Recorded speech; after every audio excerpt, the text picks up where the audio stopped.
Bueno, una alegría contar con la presencia de cada uno de ustedes.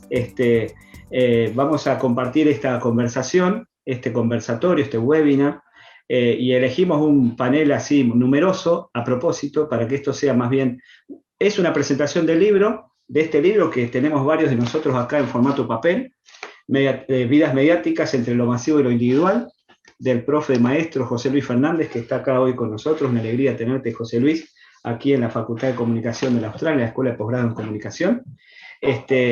Gracias también a Damián Fernández Pedemonte, que es el director de la EPC, de la Escuela de Posgrado en Comunicación, que nos aloja en esta casa, y a Marcela Pizarro, la decana.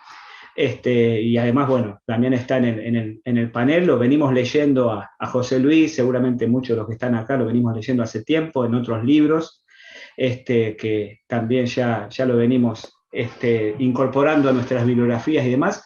Así que esto es uno de esos encuentros donde el libro cobra vida, como decimos, y hay un autor atrás que habla, que tuitea mucho también, que chicanea bastante. A mí me encantan los hashtags de José Luis Fernández, ¿no? Interaccionismo simbólico, sintonía fina, ya uno va esperando, ¿no? Con Pancho Arri hablamos mucho de eso, ¿no? Uno va esperando esos hashtags ahí para ver a ver qué dice José Luis de lo que está sucediendo, ¿no? Bueno, vamos a introducir a bienvenida Natalia Ruguete, ahí que está entrando. Hola Nati, ¿cómo estás? Llegamos, Nati. Estaba preocupada por el horario, ahí llegamos. Decimos que vamos a armar esta mesa numerosa y les voy a dar la palabra a cada uno. Yo soy Francisco Alvarelo, primero me presento, soy profesor de la Facultad de Comunicación, de la Escuela de Posgrado en Comunicación, y coordinador de la investigación en la Facultad de Comunicación. Y bueno, armamos este panel que está integrado por bueno, como ven en su pantalla, o a la derecha de su pantalla, o a la izquierda de su pantalla, como se olvida decir en la vieja televisión, está Patricia Nigro, profesor de la Facultad de Comunicación, Francisco Arri, profesor de la USAL, Mon Rodríguez Amat, de la Universidad de Sheffield, de Reino Unido, que ya lo vamos a presentar, Damián Fernández Pedemonte, director de la EPC. Estamos acompañando, ¿sí? esta presentación junto con, por supuesto, el autor del libro, Vidas Mediáticas, José Luis Fernández. Yo voy a ir dándoles la palabra a cada uno para ir, y los voy a ir presentando, y cada uno va a hacer un comentario de un ratito sobre, bueno, lo que más les llamó la atención del libro, de algo que quieran destacar. Les voy a ir dando la palabra. Luego, último, va a hablar el autor, porque un poquito la idea, lo que elegimos como formato es que ver qué repercusiones, qué ecos fue produciendo el libro en estos lectores de lujo que tenemos acá. Y luego de que hable José Luis, obviamente abrimos a las preguntas, comentarios del público. Les vamos a pedir que lo hagan a través del chat, y así después vamos a ir recuperando con la ayuda de Anabela, de Guillermo, las preguntas pertinentes, ¿no? Y gracias también a Anabela Nacio y Guillermo Schotz de la Dirección de Admisiones de la EPC por también organizar este evento. Bueno, dicho esto, le damos la palabra a Joan Ramón Rodríguez Amat, para nosotros Mon, doctor en Comunicación, Cultura y Medios de la Universidad Autónoma de Barcelona. Es lector principal y coordinador de investigación e innovación del Departamento de Medios, Artes y Comunicación de Sheffield Hallam en el Reino Unido, y ahí dirige un máster en Medios y Comunicación Global. Fue postdoc en el Departamento de Ciencias de la Comunicación de la Facultad de Ciencias Sociales de la Universidad de Viena, en Austria, y investiga en relación a espacios comunicativos entendidos como la articulación de las prácticas y las culturas comunicativas, las infraestructuras de la comunicación y las políticas y gobernanza que los regulan. Mon estuvo hace unos años, con motivo del Congreso de Semiótica, que también muchos de los que están acá estuvieron presentes, estuvo en la Austral junto con Carlos Escolari.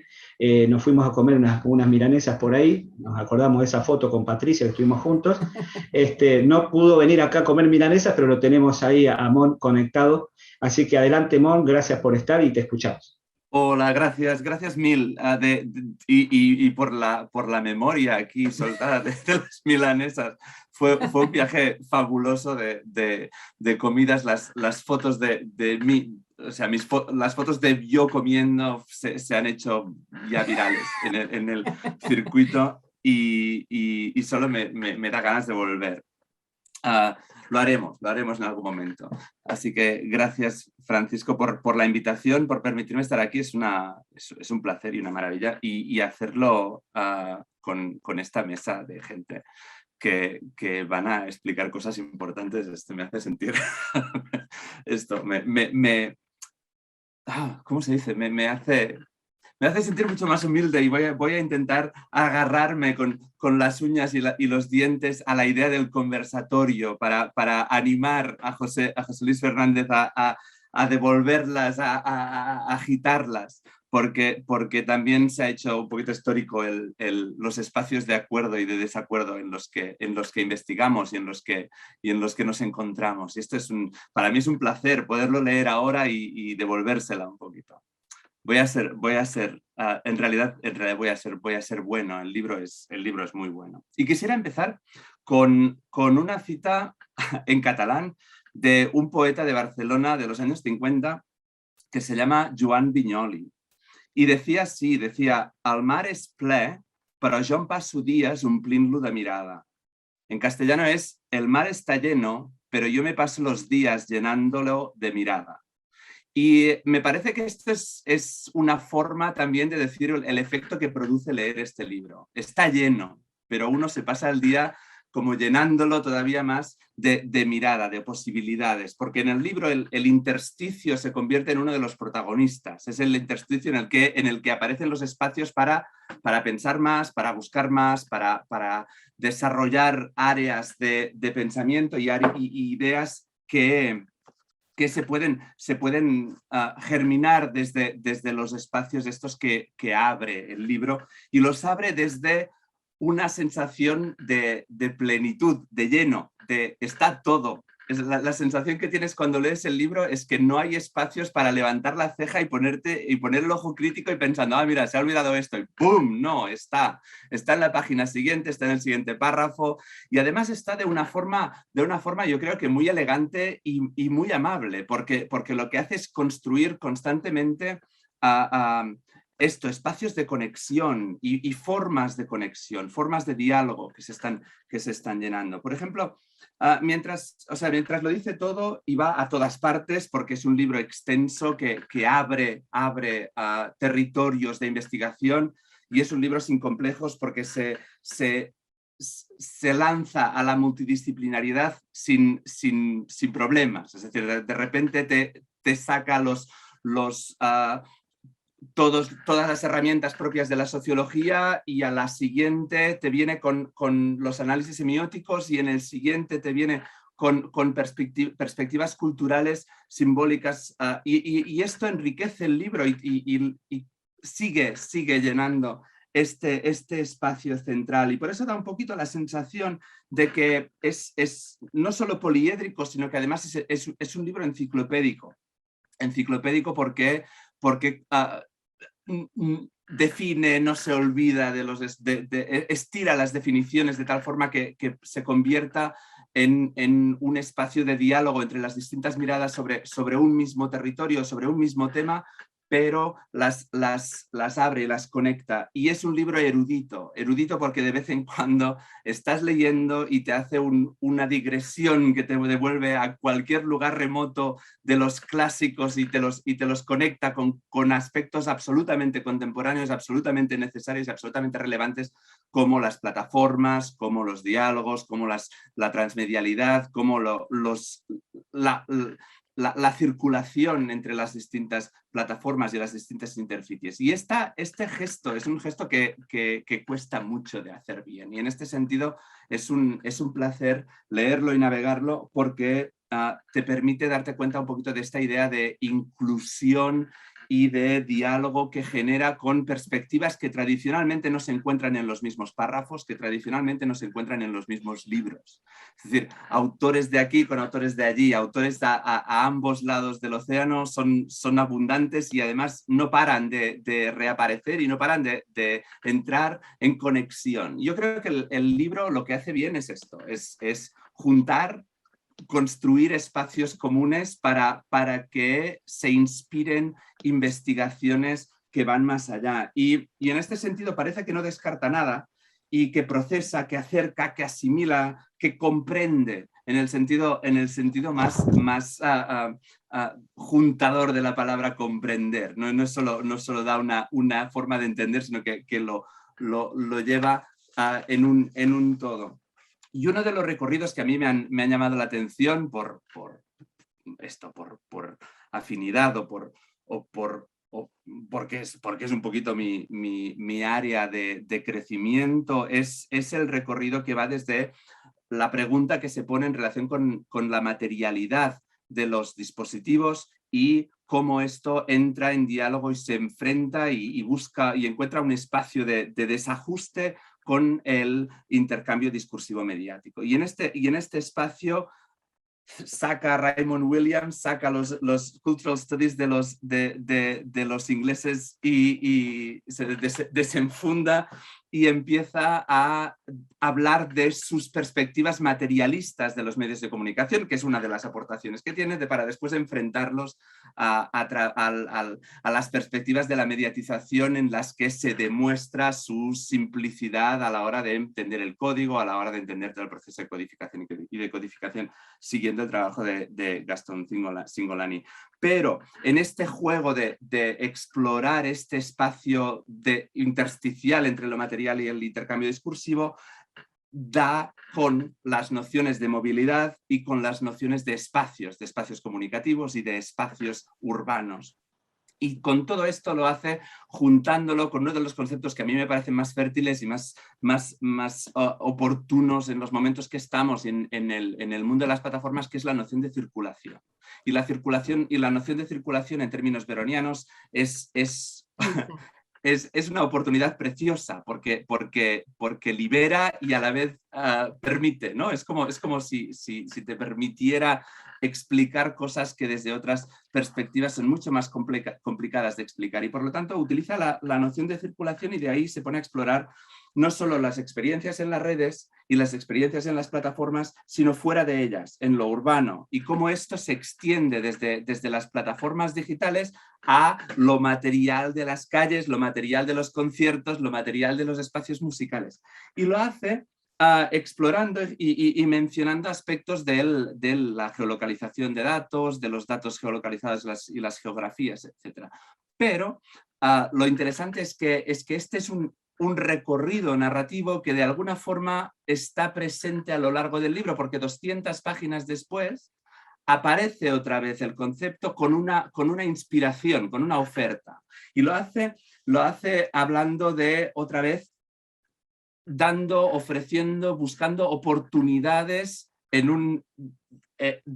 oportunidades de investigación sobre audiencias, y para eso pone un ejemplo de una investigación que yo hice sobre Twitter, en el que geolocalizábamos los tweets de un festival, y lo que hace él es proponer un desarrollo posible de aquel trabajo y ayudarlo a el análisis de audiencias, el análisis de grupos, y de alguna forma asimilar la actividad en Twitter con los conciertos y los distintos grupos que aparecerían en cada grupo. Entonces la pregunta relevante sería, ¿coinciden temporalmente, coinciden espacialmente grupos y el espacio geográfico en el que tiene lugar el concierto y la actividad en las plataformas? Desde este sentido, y llegando un poquito a la conclusión que abre al final, que habla del sistema de intercambio discursivo mediático, la materialidad opaca pero que actúa como transparente, las barreras para el estudio, hace todo esto en realidad abriendo espacios, inspirando territorio para que vayas a llenarlo todavía más de pensamiento, ¿no? Y yo creo que esta es una operación que es difícil. El libro está, yo creo que fueron muy astutos Scolari y Valdetaro cuando propusieron el prólogo como un diálogo, y lo abrieron un poquito más todavía para que toda esta conversación, que está en forma de bibliografías, en forma de referencias, en forma de referencias a un lado y al otro del abanico, de alguna forma se convirtiera en un diálogo que traspasa un poquito el libro y se vuelve en una especie de invitación, ¿no? En este sentido, el libro es, para mí, la metáfora que al final me va mejor es la idea del mapa. El libro como como un mapa porque ofrece itinerarios, estos recorridos, para agarrar de los recorridos el que prefieras, para entender los enlaces, para ver las alternativas en los itinerarios que te ofrece y para que sea sistemáticamente extenso y lleno, muy lleno. Y sin embargo uno no se cansa nunca de llenarlo de mirada. Bueno, a mí también, cuando lo escuchaba al principio a Amón, me sugirió exactamente lo mismo, esta paradoja de un libro que es un libro completo, tan acostumbrados como estamos ahora a acudir más a los papers que nos dejan la reflexión afuera y también muchas veces la prueba de lo que presentan en las investigaciones, esos papers, o a libros que son recopilaciones. Este es un libro completo que cierra una propuesta, que tiene todo un desarrollo así como acumulativo, muy detallado a veces, y al mismo tiempo, siendo así como una especie de suma, es un producto libro, es decir, que pertenece a la mediatización empresa y por lo tanto no se puede intervenir materialmente, sin embargo, invita a intervenir en él intelectualmente. Es un libro que tiene un montón de pistas y que se comprende, yo creo, mejor en la medida en que se lo pone a dialogar con un montón de interlocutores a los que alude y también otros a los que quizás no alude, pero a todos los que estamos pensando temas similares nos provoca este libro. Yo quiero entrar a él, dentro de los muchos temas que aparecen, por la noción de sistema de intercambio discursivo. Creo que el libro también es un sistema de intercambio discursivo. Hay en él todo un procedimiento que diría Verón de retoma, ¿no?, de investigadores argentinos, latinoamericanos, europeos, que también, bueno, yo conozco más o menos, y en lo institucional también son familiares a nosotros, como Traversa, Steinberg, Carlón, Scolari, y Garza, Escudero. Y también los autores a los que convoca cuando él va como discutiendo, recombinando, abriendo marcos teóricos, son autores con los que nos sentimos muy, muy cómodos, ¿no?, en este libro, como si fuese un gran el hogar, digamos, en donde nos sentimos muy cómodos para seguir pensando. Y en lo personal, yo podría decir que tengo con el autor una relación de aprecio y de admiración intersticial, podríamos decir, que es mi relación con él, porque nos hemos encontrado, hemos tomado contacto en distintos momentos de nuestras vidas profesionales, a propósito de presentaciones de libros de la crujía, o de concursos docentes, o de jurados de tesis, quizás fugazmente, pero siempre, digamos, yo por lo menos, atento a su producción, a esa otra vida que acompaña la vida intelectual, que es la vida que lleva de divulgación y de intervención en las redes sociales. El tema del sistema de intercambios discursivos, para mí, por lo menos en mi interpretación o en mi lectura, es como un principio organizador de toda esta larga búsqueda, que acá se resume, que es un sistema conceptual propio. En un momento José Luis cita a Merton, que dice que solo si aparece un sistema entre los conceptos, aparece la teoría. Acá hay una teoría.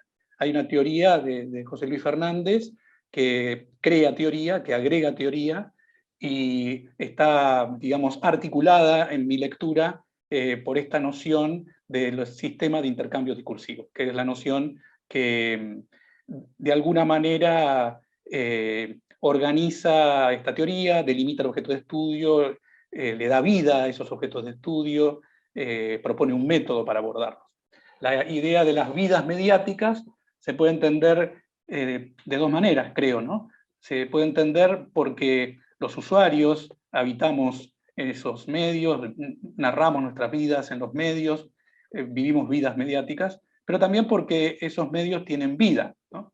Y esa vida de las mediatizaciones creo que se entiende mejor, o ese es un aporte para mí importante del libro, si las entendemos a partir de esta noción de los sistemas de intercambio discursivo.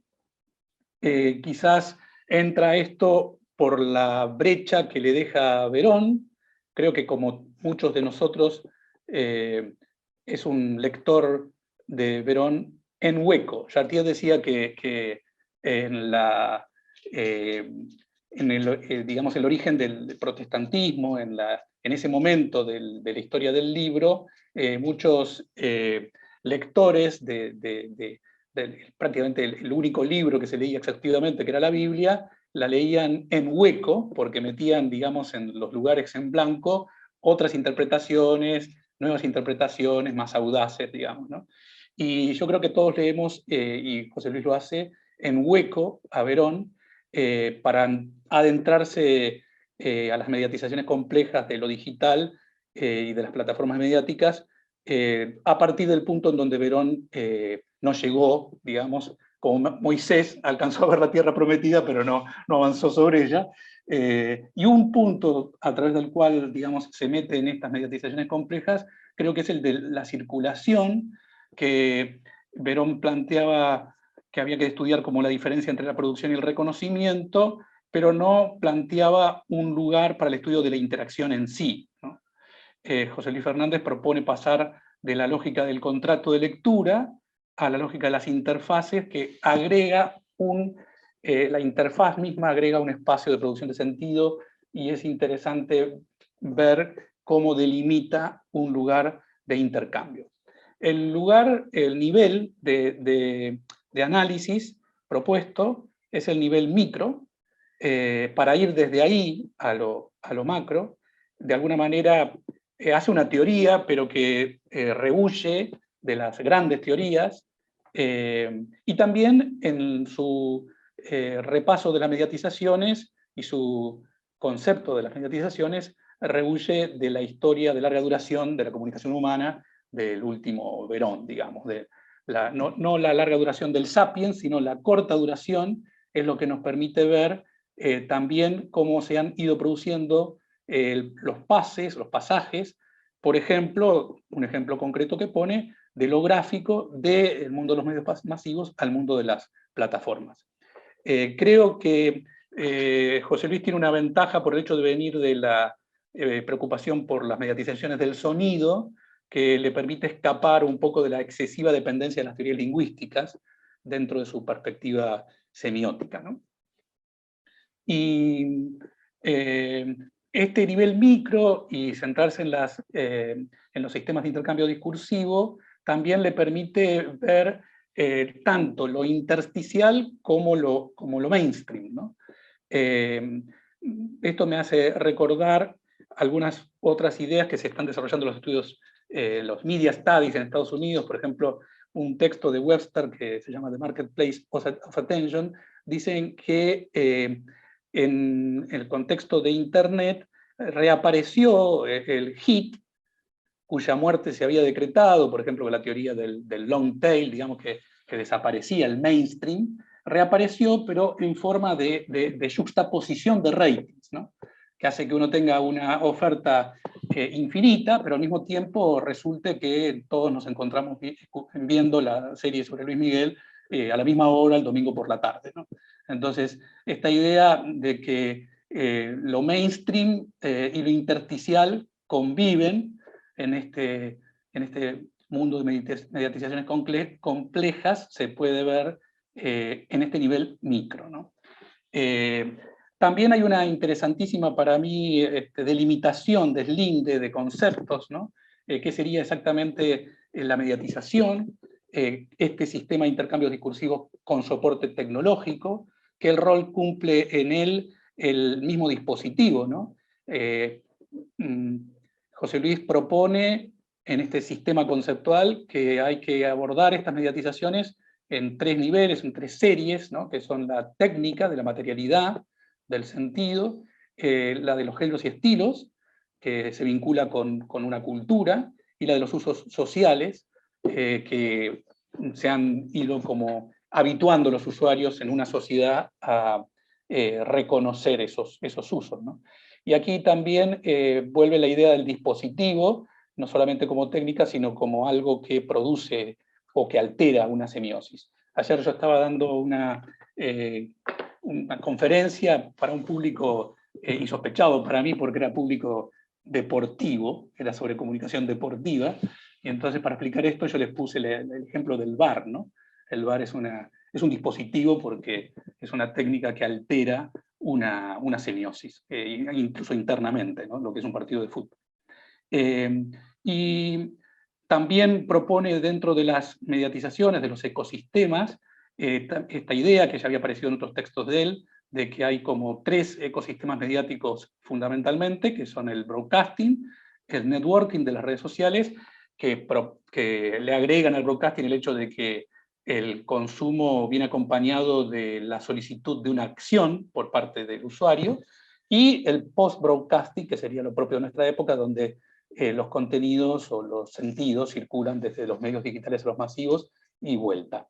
Acá también yo hago un link con otro texto, me parece súper importante, de los Media Studies, vinculado con la comunicación política, que es un texto de Chadwick, que habla del sistema híbrido de medios, y explica varios fenómenos, como Wikileaks, o otros muchos fenómenos de incidencia en la vida política, que se explican justamente a partir de la circulación entre los medios digitales y los medios masivos. Es interesante cómo define este sistema de intercambio de discursos, porque por una parte es un sistema, pero también elige la palabra intercambio. Podría haber elegido la palabra interacción, que cita y que procede de la microsociología de Goffman, pero prefiere la palabra intercambio, que tiene que ver con los estudios de Mauss sobre el don, como un acto social típico, el del intercambio, y describe algunas de las relaciones que se producen, de los intercambios que se producen en esos sistemas de intercambios discursivos. Es decir, que la idea de que los discursos son un lugar de pasaje, no tanto un lugar para estudiar contenidos ni textos, sino este sistema de relaciones que permite el discurso. De manera que, bueno, me atrajo mucho el libro, me gustó muchísimo. Creo, como Mom, que permite seguir el diálogo, que no cierra, sino que abre, aunque es un libro, vuelvo a repetir, completo, que es como una especie de suma. Y también, digamos, yo lo siento muy familiar con la forma en que entendemos en nuestra Escuela de Posgrados en Comunicación el cruce entre la teoría y la práctica, la teoría y la gestión. En particular en mi caso en la comunicación política, pero también acá se estudia mucho en la industria de los contenidos o la comunicación organizacional. Hay un momento muy provocador para mí, en donde el autor dice que un concepto, él lo dice para defender el nivel micro de análisis, es operativo cuando los resultados que produce permiten intervenir en las mediatizaciones de un modo innovador y productivo, dice, de manera que contribuyan a una transformación positiva del sistema social para las mayorías. Es una interesante apuesta esta, y con la que yo me siento muy identificado palabra por palabra, ¿no? Generar un conocimiento que permita intervenir de una manera que se contribuya a una transformación social, aunque sea mínima, para las mayorías, además. Por último, así como en su libro sobre las interfaces, Scolari propone que se podría estudiar el sistema educativo o de la política como una interfaz, yo me llevo del libro la idea de probar si se puede estudiar algunos objetos de estudio propios, como los casos mediáticos, por ejemplo, la crisis que está transcurriendo en estos momentos el gobierno argentino, o procesos comunicacionales de la comunicación política, como puede ser un proceso electoral, por ejemplo, las PASO y sus consecuencias, como sistemas de intercambio discursivo. Utilizar esta caja de herramientas, digamos, para abrir esas otras cajas negras, no solamente mediáticas, sino también de otros procesos, como pueden ser los de la política, los de la cultura o de la sociedad. Es el turno de la doctora Patricia Nigro. Patricia Nigro es doctora en Comunicación Social, licenciada en Gestión Educativa de la Universidad Austral, tiene un posgrado en Ciencias del Lenguaje y es profesora de Letras, coordinadora de Educación a Distancia de la Escuela de Posgrado en Comunicación, profesora titular 2, investigadora en temas de comunicación, lenguaje político y educación, conferencista internacional, autora de 12 libros y cientos de artículos de investigación y de divulgación. Y agrego el último libro, En Defensa de la Conversación, que me parece un título muy acorde a lo que estamos teniendo ahora. Así que no se me cayó la conexión, te doy la palabra, Patricia, adelante. Sí, es En Defensa de la Conversación Virtual, que es la que estamos teniendo, porque si no se confunde con el Tarkle que yo criticaba. Bueno, yo quería contar que mi primer encuentro así cercano, como dirían los extraterrestres, con los textos del maestro fue en el año 94, cuando yo estaba haciendo la maestría en Ciencias del Lenguaje, y cursaba una materia con Roberto Malafiotti, y bueno, había que elegir un medio para hacer un trabajo práctico, un análisis, un paper, ¿no? Y bueno, y nadie elegía la radio, y yo dije, yo voy a elegir la radio, y ahí estaban los lenguajes de la radio, ¿no? Fue el primer acercamiento. Después, cuando Francisco me dijo que, bueno, si iba a hacer este encuentro, este conversatorio, me invitó a participar, yo estaba muy, muy, muy honrada, ¿no? Le escribí por Twitter al maestro lo honrada que me sentía, ¿no es cierto? Ayer a la noche estaba Pisitelli mandándome su reseña, Alejandro Pisitelli mandando su reseña del libro que tenía 10 páginas, yo imprimiendo hoy, leyendo toda la reseña de Pisitelli, porque soy muy buena alumna, entonces había estudiado todo como para bibliografía complementaria, tenía todo estudiado bien. Y a mí me había interesado en ese momento, que enseguida le dije a Francisco, ver cómo plataformas mediáticas, que es un libro de 2018, ¿no es cierto?, de algún modo, que también venía recogiendo cosas de años anteriores, porque tiene mucha producción el maestro, entonces hay de muchos años anteriores, al 2021 de Vidas Mediáticas, había una continuidad temática, pero yo pensaba, entre medio que hubo la pandemia, ¿no? Es decir, entre medio, entre los dos libros, la pandemia. Entonces, como que la pandemia cambia la lectura del contexto, porque el contexto ya no es el de plataformas mediáticas, sino que es el contexto de la pandemia, que ahora está como, no voy a decir en pausa porque está avanzando lenta, pero avanza lento, ¿no es cierto? Entonces, yo la primera pregunta que me hice cuando miré los años bien de los libros, digo, bueno, la pandemia forjó definitivamente nuestras vidas mediáticas, es decir, hizo que esto fuera un poco lo que yo cuando defendía la conversación virtual, ¿no? Es decir, definitivamente vivimos más mediáticamente que nunca, ¿no? Y bueno, a mí, particular el libro me parece un libro maravilloso, me parece que es como un punto de referencia que va a quedar para... no digo lo mismo en todas las presentaciones, me pasa que la semana pasada estuve escuchando la presentación del libro de Pisitelli y se produjo una conversación y yo había dicho del libro de Pisitelli y Julio Alonso que eran como hitos que uno tiene que revisitar usando el anglicismo y bueno, no es que quiero repetir lo mismo que dije la vez pasada, pero pienso lo mismo, que este es otro hito, porque ayer, por ejemplo, Pisitelli me decía, ¿viste el librazo de Fernández? ¡Qué genial que está ese libro! Yo decía, sí, está genial. Entonces, y bueno, si lo dice Pisitelli, lo digo yo, me siento bien avalada, porque no lo dice cualquiera. Y bueno, creo que estos años que pasaron entre uno y otro, por más que hay una continuidad, ha habido, bueno, un cambio de contexto que hay que tener en cuenta y que en el libro se habla muchísimo de la importancia de los contextos, de los entornos y de los momentos, ¿no? Es decir, el autor dice, me prefiero la palabra momento, que es más provisorio, que la palabra etapa, que es como que cierra definitivamente, ¿no es cierto? Y bueno, ¿y qué continuidades encontré yo, no? Bueno, en principio, el objeto de estudio, es decir, actuar, dicen plataformas mediáticas, actuar y moverse en la vida a través de las plataformas mediáticas. La palabra vida yo la fui siguiendo varias veces, bueno, yo vengo de la lingüística, entonces me encanta buscar las palabras y ver qué pasa con ellas, entonces, por ejemplo, cuando me encontré por dónde empezar de Barthes, dije, ¡ay, qué felicidad! ¿Por dónde empezar de Barthes acá también?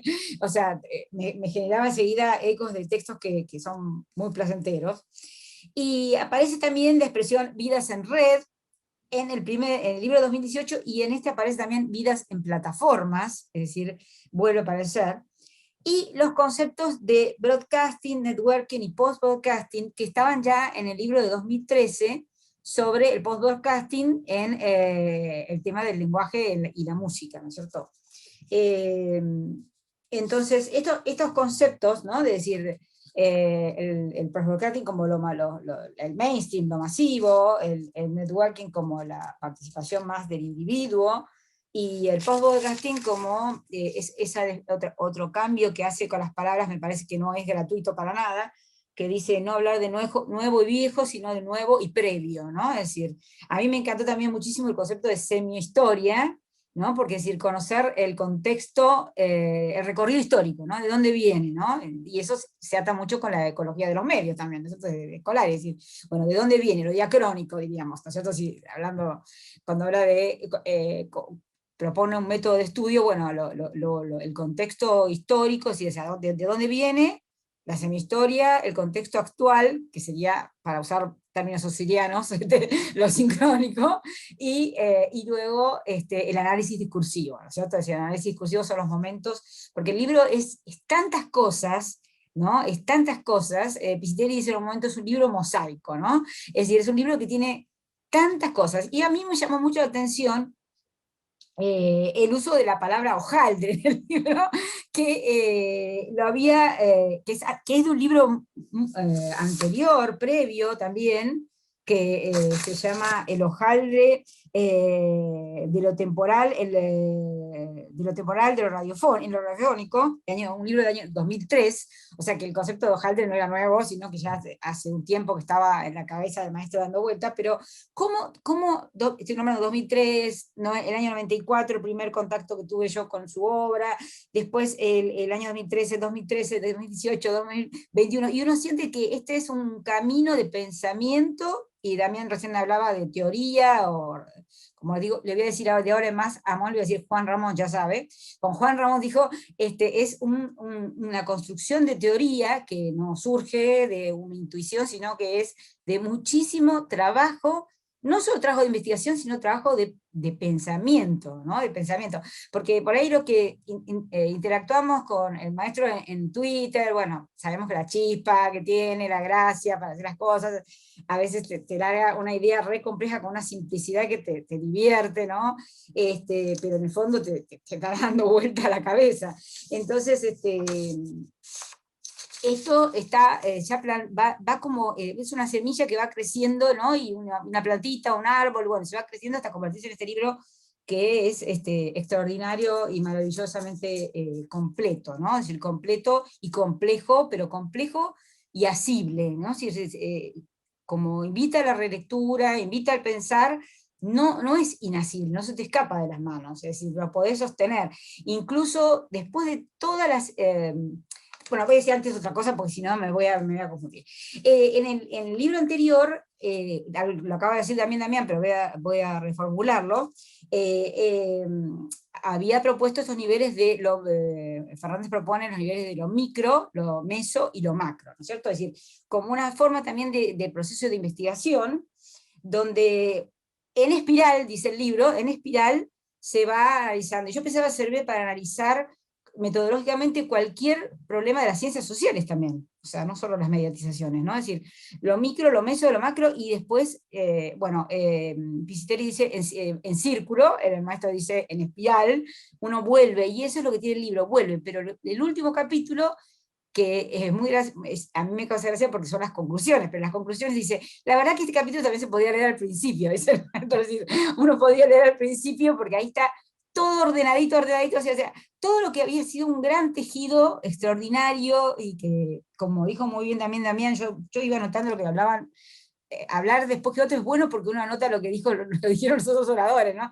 Que es como que te obliga a intervenir intelectualmente, o sea que la neurona no se puede quedar dormida leyendo anterior, te dice, hey, despertate, hacé conexiones, hacé sinapsis, ¿no? Y entonces, eso mismo hace el libro, es decir, el libro va yendo de lo micro a lo meso, a lo macro, y vuelve en espiral hasta llegar a esas conclusiones del último capítulo, donde se cierra, pero con una frase muy interesante que dice, no dejemos de mirar, de observar desde arriba, ¿no? Es decir, dejemos de estar dentro de las disciplinas, salgamos al mundo transdisciplinar o interdisciplinar, o como lo queramos llamar, y miremos desde arriba los fenómenos, más en el tiempo y en el espacio, ¿no? Es decir, en los contextos y en los diferentes momentos, ¿no es cierto? Es decir, una mirada muy, muy abarcadora. Pisiteri lo llama el efecto zoom, no tiene sentido, pero no por el zoom de la plataforma, sino de cuando uno hace el camino al revés, de lo macro a lo meso, a lo micro, hacer efecto zoom, dice Pisiteri, ¿no? Y bueno, a mí realmente también me parece muy importante el aporte, porque es el aporte de un estudioso de la semiótica latinoamericano que tiene una vasta producción, pero que en este libro es como que se coronara, a lo mejor nos espera una segunda corona, vaya a ver, en vez de rey es emperador, es todavía más grande, pero se coronara en este libro, que la verdad que la crujía se pasó, porque está hermoso el libro aparte, lindísimo de ver, bueno, lo mira y dice qué lindo que es, desde el punto de vista estético también, ¿no? Siempre son chiquitos los libros de la crujía, este es hermoso de ver.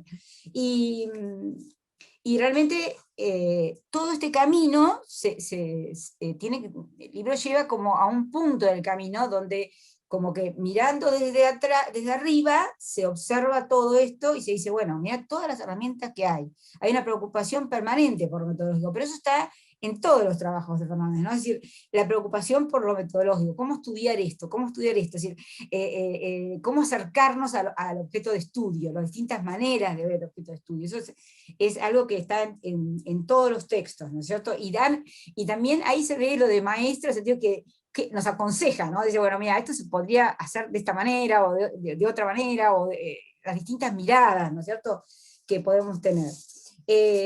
Yo tenía dos frases marcadas que me parecen, que me encantan, y la voy a leer.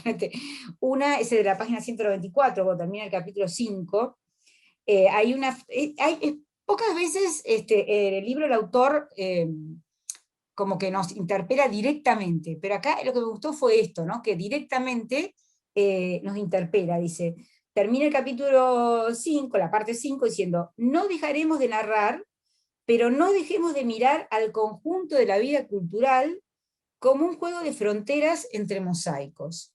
Y en esa frase, no dejemos, es decir, que nos está metiendo, apelando a nosotros, ¿no es cierto?, a los lectores, a entender la vida cultural como un juego de fronteras entre mosaicos. Esta idea de la frontera, el límite, la interfaz.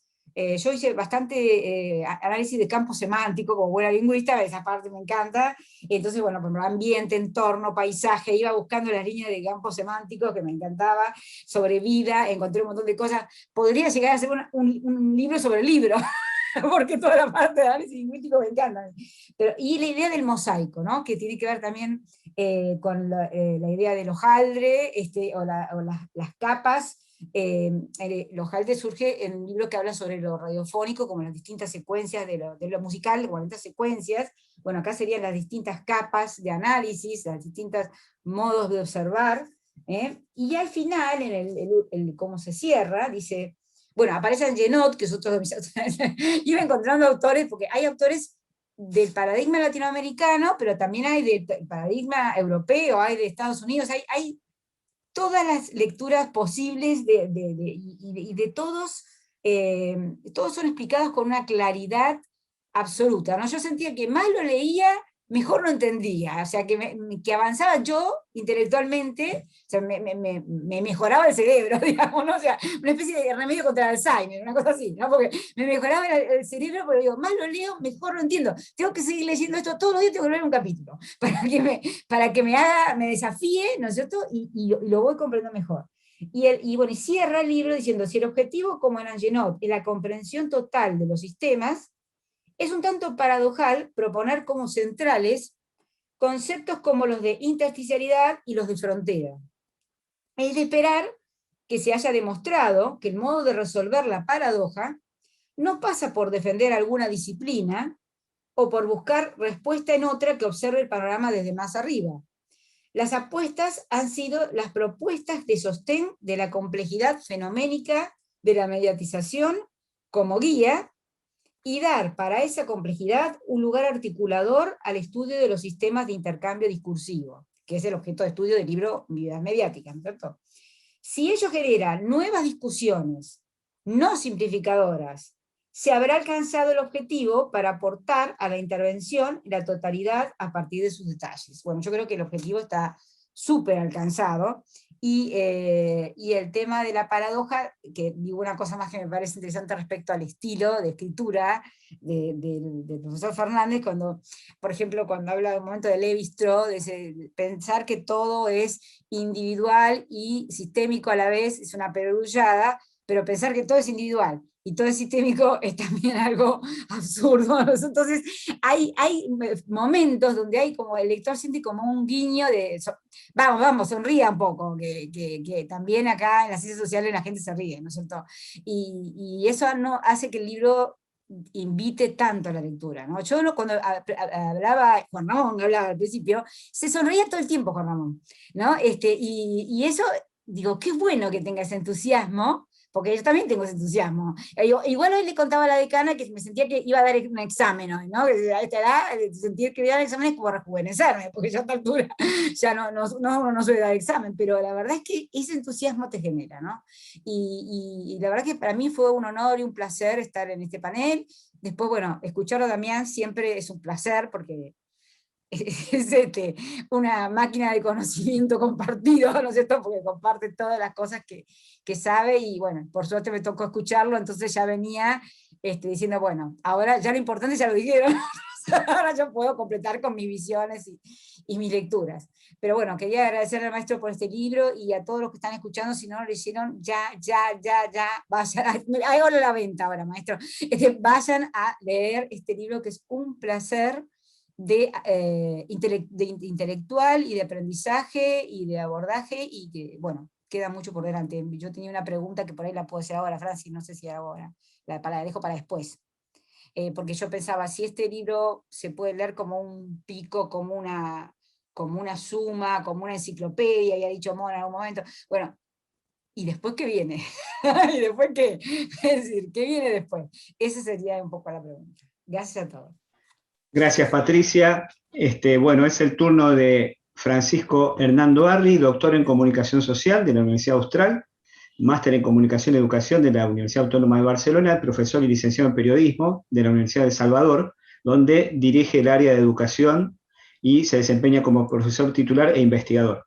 Es docente también de grado en las universidades UCES y UAI en posgrado, en la Facultad de Humanidades y Artes de la Universidad Nacional de Rosario, que hay varios presentes aquí de la UNR, y en la Escuela de Posgrado de la Universidad de Columbia en Paraguay. Investiga temas vinculados a las mediatizaciones digitales, tecnologías, educación y lectura-navegación en pantallas, dispositivos móviles y tactilidad. Así que, tocayo, toda suya la palabra. Muchas gracias, Francisco. Bueno, en primer lugar, agradecer la invitación, agradecerle a la decana Marcela Pizarro, al director de la Escuela de Comunicación, de Posgrados en Comunicación, a Damián Fernández Pedemonte, y a vos en tu calidad de director del doctorado y de querido amigo de compartirme la posibilidad de estar en esta mesa. Yo, digamos, he ido siguiendo el trabajo del maestro José Luis Fernández, y cuando estaba en plena etapa de sustentación y de consolidación del marco teórico de mi tesis doctoral, una querida colega en Rosario me dijo: vos tenés que profundizar con Fernández, léelo a José Luis, y bueno, no solamente lo leí, sino que después tuve el honor de ser su alumno en un seminario en la UBA hace un par de años ahí en Sociales, así que para mí es un enorme honor y un placer.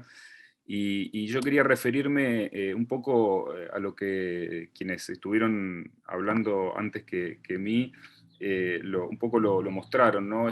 Cómo son las distintas entradas teóricas tan ricas que nos presenta el libro de José Luis, ¿no? Y yo quería un poco hacer una especie de ejercicio de desmenuzar, si se quiere, algo a lo que Mon y Damián hicieron referencia, que tiene que ver con la importancia que le da José Luis a la revalorización de la materialidad en los procesos de semiosis, ¿no? Y me parece que eso es sumamente importante, digamos, ¿no? Porque evidentemente el libro de José Luis lo que nos demuestra es que el objeto de estudio de lo digital, así traté de llamarlo yo, es un objeto demasiado complejo, ¿no? Porque ha permitido el quiebre de algunos conceptos que estaban consolidados por la modernidad, también en las teorías de la comunicación, ¿no? Cómo volvemos a pensar la idea de lugar, lo decía Mon al principio, ¿no? La idea de lugar, estar adentro o afuera de las redes, ¿no? Esta idea de que ya el entorno digital forma parte de nuestra vida social y no se puede estudiar como antes, ¿no? Pensando en adentro y afuera, ¿no? La idea de medios, ¿no? Entonces, por eso, un poco la idea mía era tratar de indagar respecto del tema de la materialidad, tratar de buscar las entradas teóricas que tiene el texto y cómo el diálogo, cómo va estableciendo un diálogo entre disciplinas y tradiciones. Como decía Patricia, uno podría empezar a leer el libro por el último capítulo, en donde hay una recopilación muy suficiente del esfuerzo, del gran esfuerzo que hace el autor por poner en diálogo varias teorías y cómo él las va reactualizando además, ¿no? Algo que recoge además de manera magistral el diálogo del principio, el prólogo entre Carlos Scolari y la querida Sandra Valdetaro, que la veo aquí conectada, que para mí es un placer que me esté escuchando también en este momento. Entonces, me parece que recuperar la idea de la materialidad del sentido es algo sumamente importante, digamos, ¿no? En tanto y en cuanto, desde Verón sabemos que toda producción de sentido tiene una manifestación material, pero después José Luis dice, hay que ver cómo esto cómo la complejidad mediática de su materialidad se hace transparente, digamos, ¿no? ¿Cómo afecta esto, ese efecto de transparencia, ¿no? El efecto de transparencia de la materialidad en tanto que efecto de sentido. Ahí está la pregunta de José Luis, ¿no? Entonces, José Luis empieza a poner en diálogo la mirada de Scolari a partir de el análisis de la teoría de las interfaces, ¿no? La perspectiva de la interacción entre la persona y el ordenador, que después Scolari reactualiza a nivel macro, ya pensando en los sistemas de relaciones entre instituciones, por ejemplo, algo que mencionaba hace un rato Damián. Pero José Luis empieza a reponer la parte tecnológica de la noción de medio, ¿no? Y va a recuperar y va a trazar la noción de dispositivo técnico, ¿no? Y cómo la noción de dispositivo técnico tiene una relación con lo tecnológico, con las nociones de dispositivo, pero también cómo eso incluye, por ejemplo, la cuestión de los intercambios discursivos a la que se refirió Damián hace un rato, ¿no? Y José Luis, para mí es una observación sumamente interesante que dice cómo los estudios de comunicación en los últimos años o en su historia han recogido la importancia de la huella de lo tecnológico, pero esa huella no tiene un lugar central cuando analizamos lo comunicacional discursivo. Y me parece que ese campo, ese cruce que propone José Luis es fundamental, ¿no? Y yo inclusive pensaba, no ya como profesor, sino también como alumno que lo soy, que lo he sido, ¿no? Cómo se nos presenta curricularmente las materias vinculadas a los medios de comunicación, en donde se hace mucho hincapié en el nacimiento de los procedimientos técnicos, como si nacieran de un repollo, sin tratar de ver en ellas una especie de continuidad, ¿no? ¿Cuánto tenemos que trabajar todavía eso, ¿no? Y me parece que ahí está una especie de reclamo que hace el autor en su libro, que dice hay que agregar una tercera serie en el estudio de la constitución de los medios. No nos alcanza solo pensar en las técnicas y en los usos sociales, como proponía Verón ya a fines de los 90, sino que hay que agregar la serie de los géneros y estilos, ¿no? Cómo eso converge principalmente en el estudio de las mediatizaciones, ¿no? Las técnicas, los usos sociales y también el análisis de los géneros y estilos, ¿no? Y específicamente, la riqueza del diálogo autoral que propone José Luis para trabajar la cuestión de la materialidad en los estudios mediáticos, él hace un poco hincapié en la cuestión de la televisión, ¿no? Trae en consideración algunas cuestiones planteadas por los estudios culturales, ¿no? Raymond Williams, cuando diferencia lo tecnológico de los usos, lo institucional de los formatos, a Morley, ¿no? Y José Luis, ahí yo creo que nos interpela a los y a las lectoras cuando nos dice este nuevo escenario de mediatización, este nuevo ecosistema nos hace revisar la cuestión de la materialidad, digamos, ¿no? Inclusive nos da algunas pistas para la investigación, nos dice tenemos que escapar a la idea de que las mediatizaciones son solamente un conjunto de posibilidades técnicas, o que son un soporte de las discursividades. Es decir, hay que crear y pensar en esa materialidad como una intersección entre aspectos tecnológicos y aspectos semióticos, ¿no? Es decir, pensar la mediatización desde el punto de vista de del dispositivo técnico y pensarla de manera múltiple, ¿no? Y yo creo que ahí aparece la noción que para mí es muy potente, y yo sinceramente no he encontrado otra mejor, que es la noción de plataforma mediática. Que la noción de plataforma mediática integra dispositivos técnicos, implica también los géneros, implican los usos. Los usos me parece que es una cuestión fundamental, ¿no? Y esta palabra tan potente, este concepto tan potente, no queda eclipsado ni siquiera por el concepto muy vago de redes sociales. En algunos libros ahora se habla de redes sociodigitales, digamos, pero no terminan de dar cuenta del fenómeno tal como lo hace José Luis a partir del término que le da nombre al libro este que publicó en el 2018, que para mí, que haya publicado Vidas Mediáticas da un poco respuestas a muchos interrogantes que nos quedaron en plataformas mediáticas, y yo decía, pero yo de esto quiero leer más, y por ahí había 3 párrafos, ¿no? Nos dejó con las ganas, y finalmente, 2 años después aparece esta obra, ¿no? Y inclusive también cómo va articulando a partir de la cuestión de la materialidad del sentido las nociones de dispositivo, ¿no? Trabajando y analizando muy bien los aportes de Traversa desde la semiótica, recuperando la noción de interfaz de la que ya se habló, digamos, ¿no? Y ver también cómo esta transformación digital nos obliga a una nueva discusión sobre la materialidad, ¿no? Esto de que el autor, o pensar lo que el autor denomina los vínculos plenos, ¿no? Cómo se transforman los vínculos cara a cara, o los vínculos que no tienen mediatización, y aquellos mediatizados, ¿no? ¿Qué pasa hoy, por ejemplo, en este tipo de plataformas en donde lo corporal, la emisión y la recepción están en el mismo momento y en el mismo tiempo, sin embargo, no estamos compartiendo el mismo espacio físico, ¿no? Y José Luis ahí empieza a recuperar aportes de la antropología, más específicamente de la etnografía, ¿no? Porque la etnografía lo va a ayudar para construir respuestas a partir de cómo se construyen estos vínculos mediatizados a partir de las plataformas, que como dice José Luis, no son vínculos cara a cara, pero sí registran las características de los vínculos interindividuales, ¿no? Inclusive pensando a Internet y a lo digital como un objeto incrustado en la vida cotidiana, ¿no? Sería como el tercer espacio o la tercera fase de los estudios etnográficos en Internet, ¿no? Ya no los pensamos con un objeto que está por afuera, ¿no? Entonces ahí esa recuperación de Daniel Miller, de su perspectiva antropológica, ¿no? De no solamente enfocarse en las plataformas en sí mismas, sino en lo que las personas hacen a través de ellas, ¿no? ¿Por qué posteamos? Ir a esa pregunta, ¿no? Indagar qué posteamos, la consecuencia que ello tiene, por qué nos enfocamos en ese contenido, cómo se transforman las relaciones sociales, cómo las personas cambian a las redes, ¿no? Queda claro que el análisis de la materialización y de lo material no puede reducirse a los procesos de dimensión tecnológica, y esto me parece que José Luis lo deja hoy en claro, inclusive ahí retoma algunas ideas de Gastón Cingolani, pero José Luis expone que es muy claro y muy necesario comprender los aspectos materiales en las configuraciones de sentido de las mediatizaciones, pero también nos exige una mirada ecológica, pensando en los usos, pensando en los ecosistemas complejos y también en los sistemas de intercambio. Por último, quisiera agregar y rescatar también el valor fundamental que le da José Luis a la mirada de lo micro, recogiendo lo mejor de las tradiciones de las sociologías de lo cotidiano, como lo llamaría Mauro Wolf, a autores como Goffman, por ejemplo.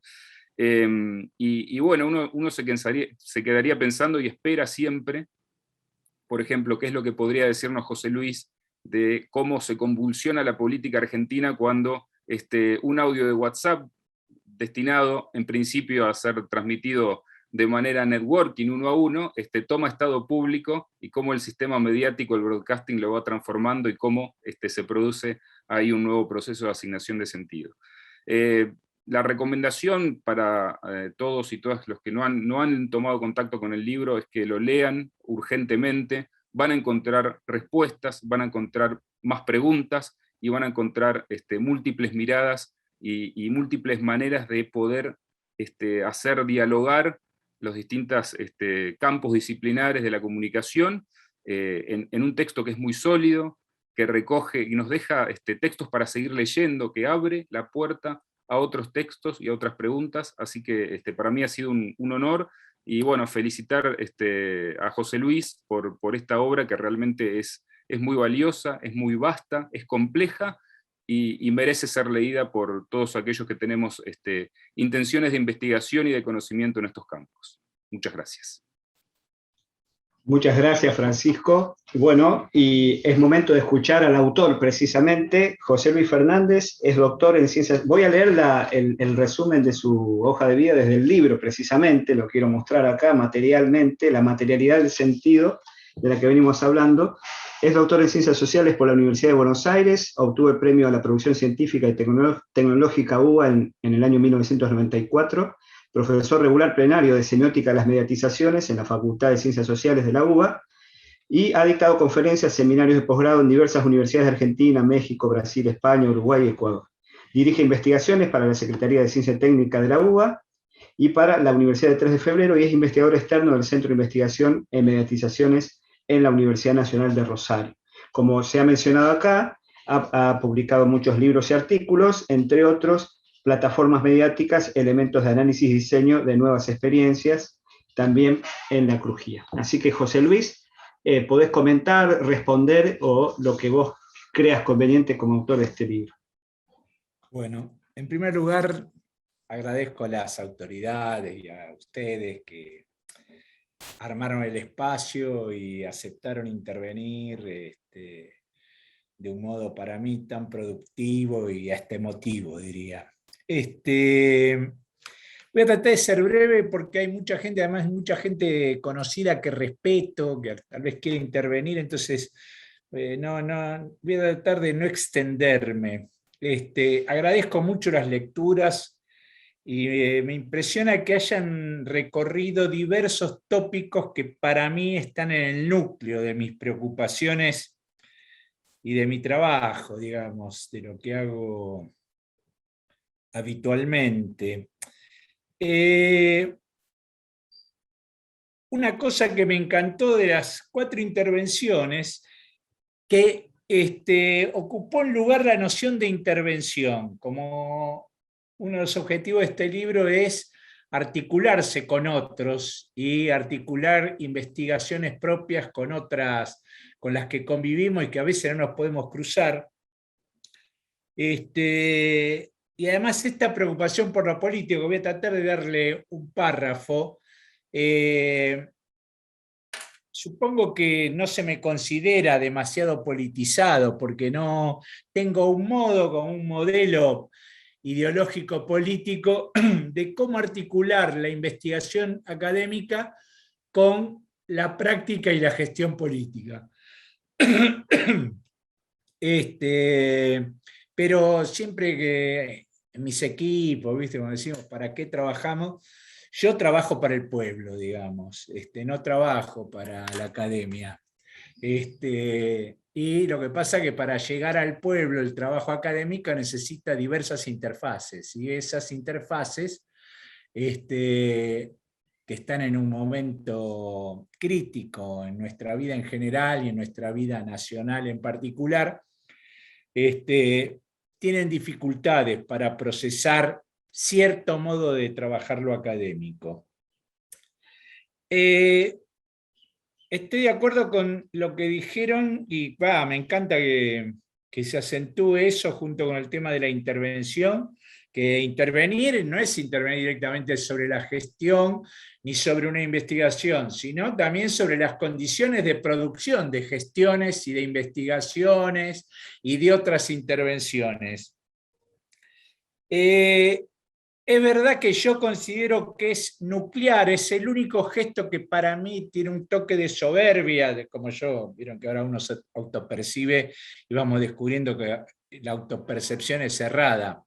Pero el gesto de soberbia del libro es proponer a las distintas disciplinas con las que convivimos todo el tiempo y que a veces vivimos como en universos paralelos que no se tocan, el sistema de intercambio discursivo mediático como punto de encuentro.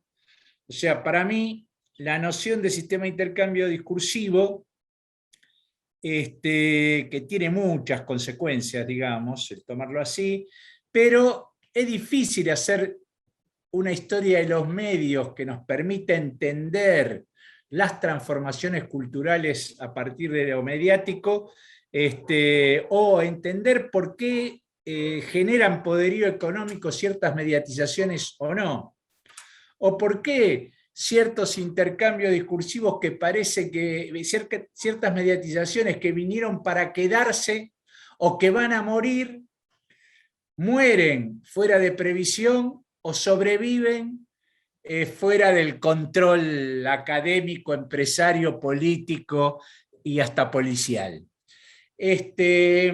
Entonces, como decía recién Pancho, la cuestión de entender el sistema de intercambio discursivo desde la materialidad nos habilita, nos permite corrernos de ciertos verosímiles que nos aparecen en las conclusiones, investiguemos los que investiguemos, y que son verosímiles que traban la construcción de un nuevo conocimiento que permita innovaciones y por lo tanto nuevas intervenciones en el ecosistema mediático y social en general. No hay ningún ecosistema mediático en nuestras sociedades que no esté constituido en buena parte por mediatizaciones. ¿Por qué sistema de intercambio y no de no interacción? Es para, digamos, es Lévi-Strauss, Introducción a la obra de Marcel Mauss, y la recuperación del Essai-sur-les-Dons como un núcleo de la construcción de la teoría social, ¿no? Esa idea de que rompe muchos verosímiles de la actualidad, que habría un ego que decide algo, sin entrar en la discusión de la individualidad que siempre queda como un resto que nuestra especie habilita a considerarlo como presente. Siempre la individualidad va a estar presente, no hace falta que la reivindique la ciencia. Pero para mí, lo que tiene bueno el sistema de intercambio y incluir lo material es salir de una noción que para mí ha hecho mucho mal al análisis del discurso, a las distintas estrategias, ¿no? De base lingüística, o de base contenidista, o de base de framing, digamos, ¿no? Que es pensar, y que es la semiótica, insistió sobre ese concepto en cierto momento de la semiótica, que en el corpus que estudiamos está todo el fenómeno que vamos a estudiar. Y la noción del sistema de intercambio discursivo ataca esa idea y trata de reconstruir. No es que se pueda estudiar algo fuera de un corpus, pero el corpus no es el objeto de estudio, sino que es un momento de pasaje y de construcción de nuestros objetos de estudio. Por eso es necesaria una visión que yo llamo semi-histórica, pero se puede poner el nombre que se quiera, es que todo objeto, todo fenómeno mediático que estudiamos esté en el sistema que esté, es un sistema de intercambio discursivo. Y es algo que viene desarrollándose previamente al momento que estudiamos, aunque lo estudiemos porque nos parece novedoso. Entonces, esto lo digo, no es para profundizar, salvo que quieran, pero es para entender cómo valoro que ustedes le den importancia a ese aspecto del libro. Esto tiene que ver, esa visión del sistema como algo que atraviesa cualquier corpus que construyamos, y que muchas veces encontramos elementos que no pensábamos encontrar cuando enfocamos una investigación o un momento de una investigación, es que nos obliga inevitablemente a pasar a la cuestión del ecosistema. Es decir, no podemos entender un sistema de intercambio entendido así si no lo incluimos críticamente y constructivamente distintos ecosistemas. Entonces, no se le puede, algo de esto decía Eco cuando decía que se le pedía a la cultura de masas lo que se le pedía a la cultura de lo artístico. Entonces, el entender el ecosistema que estamos trabajando nos permite no pedirle a los sistemas de intercambio que estudiamos o a las mediatizaciones que estudiamos en ese ecosistema cosas que pertenecen a otro ecosistema. Entonces, una vez que decimos que no estamos ni en un broadcasting puro, ni en un networking puro, y estamos en un sistema híbrido, tomé nota de las bibliografías que aparecieron, y bueno, lo llamo post-broadcasting, ojalá, que molesta mucho, ¿no? Y yo no, sí, me molesta ser fundador de términos, pero no creo que sea nuestro trabajo fundar, sino reconstruir continuidades en espiral, como bien observó Patricia. Una vez que entendemos que estamos en un sistema donde conviven medios masivos, que más allá de que pierdan rating, pierdan capacidad de agenda, pierdan capacidad de organizarnos la vida, porque nosotros intervenimos sobre las programaciones, no dejan de tener una importancia que cada vez parece más misteriosa y que en parte se produce por su interacción, ahí sí, que a veces no son intercambios, o habría que reconstruir de qué intercambio se trata, pero aparecen interacciones con otras plataformas. Entonces, nuestra vida es así, nos enteramos que pasa algo, no sé, en Rosario, una actividad interesante en otra ciudad, por los medios masivos, organizamos con nuestros amigos de Rosario una intervención o una presencia en esa actividad, y en el camino nos enamoramos y después tenemos una pareja a muchos kilómetros de la casa de uno. Y esa vida nadie la considera monstruosa, es una vida de esta época, es una vida en post-broadcasting, que no está muy organizada, que no es demasiado previsible, pero que se relaciona con distintos intersticios o fronteras que estamos acostumbrados con los que estamos acostumbrados a convivir, aunque no los veamos, aunque no nos damos cuenta. Entonces, si me hacen una pregunta a mí sobre qué pasa hoy en la política, desde el libro, si bien Patricia acentuó el hecho de que entre plataformas y vidas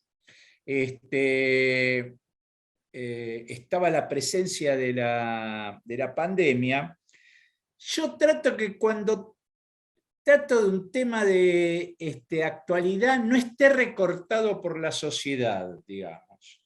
O sea, que sea la investigación, el punto de recorrido de los que hablaron, de los que conocen mi trabajo durante años, es que es lo que me ha mantenido vivo como productor de resultados, es la investigación, no es la lectura o la reflexión. Yo soy un tipo que cuando me defino, los que hicieron seminarios conmigo saben, son seminarios de investigación, no de exégesis de autores o de construcción de teoría. Se hace exégesis de los autores que son necesarios porque nos ayudan al trabajo, y la teoría la construye el proyecto, no es un gesto fundador. Voy a hacer una teoría. El caso de circulación es así, ¿no? El tema de circulación me fue ganando, y me fui adaptando, y ahí leí colegas y me pareció que se le daba una entidad demasiado imperialista sobre este momento de la mediatización. Entonces en el libro aparece como desarmada la circulación en 4, 5, 6 tipos o posibilidades. Entonces la investigación es una línea desde la que uno, bueno, ve qué pasa. Bueno, perdimos el broadcasting. Y la política del sistema informativo estaba ordenada en broadcasting, esquematizo muchísimo, digamos. Entonces, había dos polos en el mundo, entre Pravda y New York Times, por decir así. Eso nos permitía, todo lo que se decía en New York Times sobre Estados Unidos, sobre la Unión Soviética era sospechoso, y todo lo que decía Pravda sobre Estados Unidos era sospechoso. Eso a nosotros nos permitía, primero, ser inteligentes, tener como una visión crítica, y además tener, por ejemplo, terceras posiciones. No somos ni stalinistas, ni imperialistas capitalistas. Tenemos posición intermedia. Bien, eso era aún, el mundo está ordenado así. Eso se perdió. O sea, por eso es muy importante la noción de mosaico, porque siempre vivimos en mosaico, pero soñábamos que había relatos que organizaban la revolución, el desarrollo capitalista, el tercermundismo, etc. Eso, no digo que desaparezca, pero pierde su centralidad. Entonces, vivimos en una pandemia que no tiene relato. Para mí, los libros deben servir para, bueno, te encontrás con la pandemia, eso que estuviste investigando, ¿te sirve para algo? Y bueno, a mí me sirve ver que la pandemia no puede construir relato. Se funda la pandemia como tal de un modo medio casual, o sea, Merkel, una de las pocas figuras broadcasters internacionales, un día anuncia que el 70% de los alemanes se van a contagiar de esta pandemia. Eso genera que al otro día Trump tenga que decir algo, y ahí arrancamos.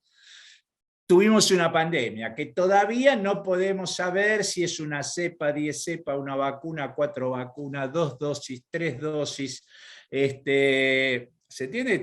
Es una especie de magma, otro concepto que uso mucho, de magma. Vivimos en un magma, no en un relato. Por más que todos insistan en encontrar narrativa en todos lados, y relato, pero vivimos en un magma. Entonces, de golpe, en esa situación, voy al tema, y termino, al tema de la coyuntura. Empiezo a observar, nunca me dediqué al discurso político por estas cosas de esquivar los temas de actualidad y los temas que me interesan directamente. Prefiero disfrutarlos y pelearme y, no sé, solo intervenir lateralmente. Pero vi un par de debates presidenciales, que hay todo en nuestro ambiente, hay gente que se ha dedicado a eso. Vi el del 2015 y el del 2019. No vi algunos, no es que hice un estudio ni nada. Pero me parecieron debates presidenciales normales, bien, digamos. Cada candidato hizo lo que hizo, agredió un poquito, mostró lo que quería, y fueron debates muy maltratados por la prensa, la academia. A nadie le gustaron. Todos los vieron blandos, todos los vieron poco polémicos, sin exponer la profundidad. Yo digo, ¿qué le están pidiendo a los debates? Y ahí, justo en ese momento, fue el momento de pico de intratables, se me ocurrió ver, ¿no le están pidiendo a los debates presidenciales que sean paneles? En un mundo desorganizado, que no sabemos, ninguno de estos líderes que tenemos y que están en el mundo nos están llevando a algún lugar luminoso. Todos son gente con muchos defectos personales, muchas debilidades de formación, debilidades discursivas, debilidades políticas, debilidades morales, de todo tipo. Está lleno de políticos que hablan mal, que tienen problemas. Cuando alguien habla mal se convierte en una maravilla, ¿no? Y no, los políticos son más parecidos a nosotros. Entonces se me ocurrió explorar, y parece que va funcionando, la noción de panelismo. ¿Qué sería el panelismo? Una respuesta del sistema político, informativo, académico, que se pierde, que no tiene un broadcasting que le ordene el campo, para establecer algún orden, para ordenar la discusión. Bueno, ese panelismo tiene condiciones que se pueden describir, que no tiene sentido ahora, pero confíen, es un sistema de producción de sentido, tiene dispositivos técnicos, tiene pautas genérico-estilísticas, se usan para ciertas cosas, no para otras, sirve para que estallen temas, pero no todos, y es imposible innovar. por cómo está armado, digamos, ¿no? Eso que le pedís a un político que funcione como un panelista es una limitación. ¿Cuál es el problema que tiene ese ecosistema? Que ordena ciertos aspectos, que no permite introducir la novedad. Entonces, por ejemplo, pasa en todo el mundo. Era inesperada la pandemia, era inesperado el Brexit, era inesperado el rechazo un presidente como Bolsonaro en Brasil, un presidente como Trump, absolutamente fuera de verosímil. El intento de tomar el Capitolio no está en ningún libro. Nada, ¿viste? Gente con cuernos asaltando el Capitolio de una de las primeras potencias mundiales. Delirante. Entonces, eso todo es sorpresa. Bueno, ¿cuál es la previsión? Que todos se van a comportar de alguna manera, van a ser como el economista liberal, como el militante trotskista, como el militante kirchnerista, como el periodista objetivo, el sociólogo o el psicólogo que le pone terminología y confirma todas esas discusiones. Es una especie de olla medio a presión que tiene ciertos elementos que se repiten. Bueno, ¿qué nos pasa en estos días? Hubo un resultado electoral inesperado. Ya dentro de 2 días, ya todos lo esperaban. Pero recordemos que la cara, yo justo fui a un recital, a un concierto de cumbia. Entonces no vi todo ese proceso de festejos, todo, pero cuando reconstruía, lo de los festejos dentro de todo cementó, pero no se mostró más, porque era un indicador que daba vergüenza a todo el ecosistema político, informativo, académico, encuestadórico, etc. Y lo que sí llegué a ver, el clima de sorpresa en la oposición, que tenía menos idea que el oficialismo de que iba a haber un resultado de ese tipo. Todo lo que veamos a partir de eso es un crack, donde hoy miré un rato la televisión, antes ni sabía que íbamos a hablar de este tema, pero, o sea, nadie tiene información, nadie tiene un off the record confiable. Escuchaba en la radio, venía en el auto para mi casa, y venía escuchando la radio y estuvieron media hora analizando cómo eran las consecuencias de la aceptación de la renuncia de un ministro. Esto es clave cuando analicemos que no nos metamos en quién, o sea, qué ministro, ¿no? Eso lo vemos después. Nosotros tenemos mediatización de las ciencias políticas que entienden todo. Entonces, media hora explicando.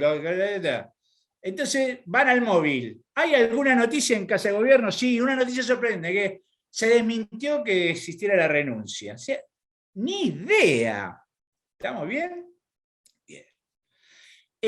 Yo creo que un libro, cierro en esta parte, un libro como este va a sobrevivir porque no va a meterse con ese caso. Pero si alguien de los que está acá y todavía no lo compró, lee la síntesis para entender del final, ¿no? Para entender todos los temas de que va, y piensa que para este tema de la política hay un aspecto que es importante, va a ir a ese capítulo o a esa sección y va a encontrar una discusión, y ahí sí me parece que la discusión es abierta, que ese efecto que produce, que es: miren todo lo que se dijo sobre esto, miren todo lo que está pasando, que no se dijo sobre esto, y miren con qué cosas se puede relacionar.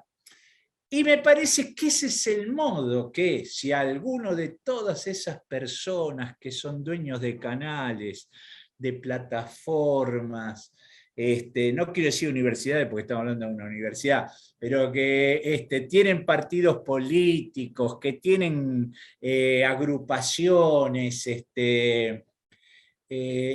y están así, que se les derrumba el país y no pueden decir nada, tal vez con varios libros como estos, varios encuentros de este tipo, podemos enfrentar la complejidad de ese fenómeno. Para terminar con la complejidad, que uno de los temas que tiene el libro es que para mí, la siguiente etapa, para Patricia, digamos, es continuar investigando, solo que cada vez estoy más convencido, y supongo, espero que el libro y estos encuentros sirvan, que estos temas que vamos a investigar solo se pueden investigar no multidisciplinariamente solamente, sino multigrupalmente. Son de tal nivel de complejidad, si no somos 10, no 10 individuos, no 10 investigadores, sino 10 grupos trabajando. Entonces ahí lo que me parece una intervención política fuerte es que estudiar estos fenómenos sin castigar su complejidad, sin esquivarla, sin postergarla, nos va a obligar a cambiar buena parte de nuestro sistema académico. Bueno, vamos cerrando. Agradecemos bueno, a Amón, a Damián, a Patricia, a Francisco por participar de este panel de presentación y especialmente José Luis que hayas compartido este espacio con nosotros para presentar tu libro nuevamente. Acá está. Podemos, los que lo tenemos a mano, ponerlo ahí, como decíamos al comienzo, para hacer una foto, y vamos a seguramente bueno, a seguir leyendo de acá mucho material, también lo tienen digital, Mona, muy bien, y para seguir, bueno, la conversación. Gracias por la paciencia, gracias por haber estado todo este rato con nosotros, a todos los que han estado siguiendo este encuentro de distintos lugares del mundo, porque tenemos gente de México, de Tucumán, acá de Capital, de Bahía Blanca, de Inglaterra, de Reino Unido, y bueno, de distintos lugares, las posibilidades que nos da la Internet, ¿no? Francisco, te quiero aclarar que el primer agradecido, pero de corazón, soy yo, no solo por la difusión del libro, sino por generar estos espacios de intercambio que no son frecuentes. Te aseguro, quedo en deuda con ustedes.